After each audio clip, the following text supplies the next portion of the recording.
Steve Wyche is back to spin us around the league here on NFL Total Access. Steve, Anquan Boldin wants to be traded from the Cardinals if they can't work out a new contract. They start voluntary workouts coming up Monday. Will he be there?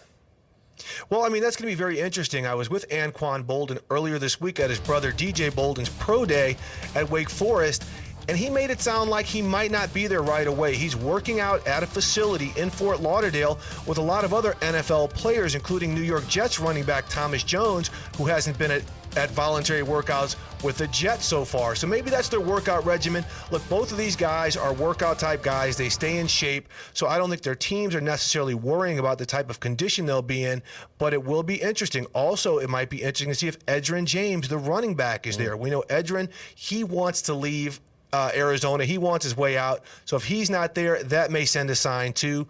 One key thing, Anquan Boldin did tell me he thinks he should get some resolution to his situation one way or another around the draft. On the defensive side of the ball, Clancy Pendergast no longer there in Kansas City now as a defensive coordinator. How are things going to look a little different on defense for the Cardinals? Well, one of the things Coach Ken Whisenhunt wants to do is establish more of a solid 3-4 look, kind of like the Pittsburgh Steelers, of course, where he came from.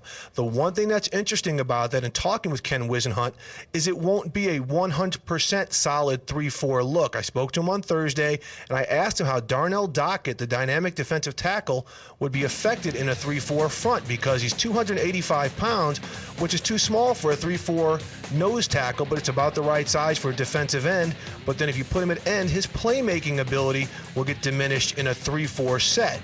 Coach Ken Whisenhunt said, oh no, we're not going to take Darnell Dockett and his effectiveness out of the game plan. We'll use some 3-4 principles, but there'll still be kind of a 4-man look up front just so they can capitalize on what Darnell Dockett brings. Remember, he just tied the Super Bowl record for sacks with 3 in Arizona's loss to Pittsburgh. All right, now to a couple of guys who will soon be NFLers, and let's start with Aaron Curry, who had his pro day with Wake Forest earlier this week and did nothing to disappoint the scouts there. Where may he end up?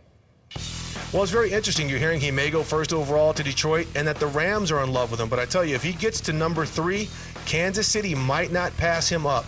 Not only did they scout him at the Combine and at his pro day, they have a workout set up with him for next week, and they're bringing him in April 14th and 15th for a private interview. So you talk about due diligence. Aaron Curry, who's considered the best overall player in the draft, is getting a very, very long look from the Kansas City Chiefs. You told us earlier in the show that you believe the Lions are going to take Matthew Stafford with the #1 pick.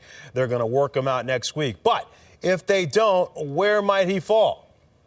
Well, it's interesting. A couple scenarios. One could be if the Jay Cutler situation doesn't evolve better in Denver, they may trade that pick. That might be the only trade out there where a team comes up to #1, so that could change things. If Matthew Stafford, for whatever reason, doesn't go to Detroit, Seattle, with the 4th overall pick, they are smitten with him. They might take him. They don't need a lot of players to come in and start right away, so Matthew Stafford is someone they could groom for a year under Matt Hasselbeck.